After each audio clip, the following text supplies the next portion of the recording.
नमस्कार, आपका स्वागत है जम्मू लिंक्स न्यूज में और मैं हूं विशाल शर्मा। कोविड-19 को लेकर एक बड़ी खबर आपको बता दें कि लगातार कोविड-19 के जो मामले हैं वो बढ़ रहे हैं पूरे देश के अलग अलग हिस्सों में ही और जम्मू कश्मीर में भी। और इसके बाद एक बड़ा फैसला जो है वो अब स्वास्थ्य विभाग ने लिया है और फैसला है कि जो डीआरडीओ का अस्पताल यहाँ पर पहले बनाया गया था और जैसे ही दूसरी वेव धीमी हुई थी, यानी कि दूसरी वेव के जो केसेस थे वो कम हुए थे, तो उसके बाद जो यहाँ पर स्टाफ जो बाहर के अस्पतालों से डिप्लॉय किया गया था, यानी कि डॉक्टर्स और बाकी का जो स्टाफ था उसे यहाँ से रिलीव कर दिया गया था, यानी कि जो उनके रिस्पेक्टिव हॉस्पिटल्स थे उन्हें वहां पर दोबारा भेज दिया गया था। लेकिन अब जैसे कि दोबारा से मामले बढ़ रहे हैं और कहीं ना कहीं एक ये आप कहें कि तीसरी वेव का अंदेशा भी इन बढ़ते हुए मामलों से दिखा है। और नया जो एक वेरिएंट आया है ओमिक्रॉन, उसके बाद तमाम जो कंट्रीज हैं जो कि इस पूरे बढ़ते हुए कोविड के मामलों को लेकर परेशान थी, तो इन सब फैक्टर्स को देखते हुए अब ये निर्णय कर लिया गया है कि दोबारा से ये डीआरडीओ का अस्पताल एक्टिव हो जाएगा और यहाँ पर डॉक्टर्स और हेल्थ स्टाफ की जो नियुक्ति है वो दोबारा से की जाएगी, ताकि अगर कोविड के मामले बढ़ते हैं और अचानक से आप ये कहें कि जरूरत पड़ती है स्वास्थ्य सुविधाओं की, तो ये अस्पताल उस समय अपनी सेवाएं देने के लिए तैयार रहे। ऐसा ना हो कि देरी और आप ये कहें कि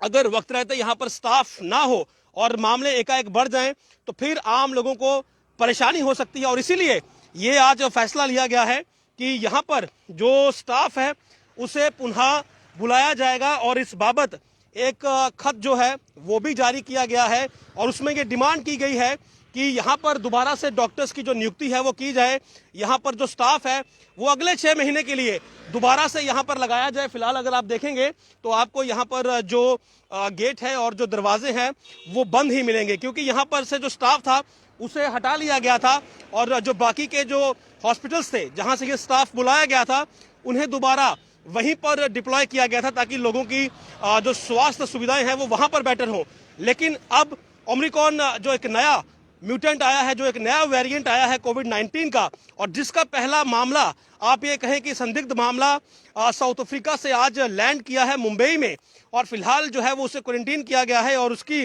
जीनोम स्टडी की जाएगी कि आखिर ये वेरिएंट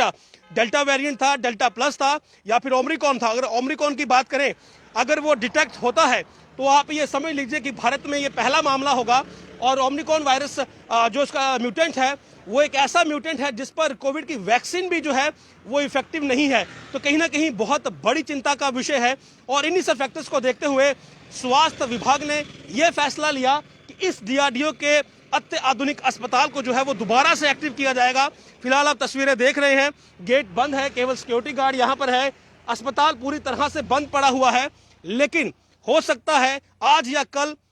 इन 2 दिनों के अंदर ये अस्पताल दोबारा से एक्टिव हो जाए, यहाँ पर स्टाफ जो है वो नियुक्त हो जाए और दोबारा से यहाँ पर जो पेशेंट्स हैं वो आना शुरू हो जाए, क्योंकि कोविड-19 एक नए रूप के साथ और इस बार और ज्यादा खतरनाक रूप के साथ जो है वो दोबारा से एक्टिव हुआ है और पहला मामला भी मुंबई में लैंड कर चुका है। फिलहाल पुष्टि नहीं हुई है कि वेरिएंट कौन सा है, डेल्टा प्लस है या डेल्टा वेरिएंट है। और अगर ओमिक्रॉन डिटेक्ट होता है तो आप ये समझ लीजिए कि परेशानी सबके सर पर खड़ी है, क्योंकि ये वेरिएंट बहुत ही ज्यादा खतरनाक है और कहीं ना कहीं जो वैक्सीन अब तक हमने ली हैं, जिसमें कोविशील्ड है, कोवैक्सीन है, ये उनको भी डॉज करने में जो है ये सक्षम है, यानी कि वैक्सीन का भी प्रभाव जो है वो इस पर नहीं होता है। तो इसीलिए स्वास्थ्य विभाग ने वक्त रहते सबसे पहले मीटिंग्स का दौर शुरू किया। उसके बाद प्रधानमंत्री खुद इस पूरे मामले को लेकर संजीदा हुए, उन्होंने सभी राज्यों से बात की और आज जो है ये आर्डर जो है वो यहाँ से जारी कर दिया गया कि इस हॉस्पिटल को, जो कि भगवती नगर में स्थित है और स्पेशल कोविड-19 के लिए ही बनाया गया था, ये सामने बोर्ड लगा है PM CARES COVID DRDO COVID hospital Bhagwati Nagar Jammu, तो दोबारा से इसे एक्टिव किया जाएगा ताकि जो मरीज हैं, यदि कोविड-19 सेकेंड वेव की तरह दोबारा से एकदम फैलता है तो फिर ये अस्पताल अपनी सेवाएं देने में कामयाब रहे। ऐसा ना हो कि ये स्ट्रक्चर यहाँ पर खड़े का खड़ा रह जाए और स्टाफ ना होने की वजह से लोगों को परेशानी हो। तो आदेश दे दिए गए हैं। हालांकि स्टाफ की संख्या शुरू में उतनी नहीं मांगी गई है जितनी पहले थी, लेकिन ये जरूर जिक्र किया गया है कि डॉक्टर्स, बाकी का हेल्थ स्टाफ, पैरामेडिक स्टाफ, यानी कि सभी जो है वो यहाँ पर अब डिप्लॉय कर दिए जाएं ताकि यदि कोविड की ये तीसरी वेव और ये ओमिक्रॉन वेरिएंट अगर पाया जाता है तो फिर ये अस्पताल तुरंत लोगों की सेवा में जो है वो लगा दिया जाए और इसका पूरा जो फायदा है वो आम लोगों को मिले। लेकिन ये आप लोगों के लिए भी बड़ी खबर है कि कोविड-19 से सतर्क रहें और जो तमाम एसओपीज गाइडलाइंस है उनका पालन करें। कल जो एसओपीज आई थी उनके मुताबिक फिलहाल कुछ बड़ा बदलाव नहीं है, क्योंकि जम्मू में उतने पॉजिटिव मामले रिपोर्ट नहीं हो रहे, कश्मीर घाटी से मामले ज्यादा हैं। और कल के उस आदेश में यही था कि जो नाइट कर्फ्यू है वो 9 बजे से शुरू है, लेकिन जिन डिस्ट्रिक्ट्स में पॉजिटिविटी रेट 0.2 से कम है तो वहां पर ये 11 बजे से। हालांकि अगर जम्मू की बात करें तो जम्मू में 10 बजे का समय है और बाकी के जो गैदरिंग्स थी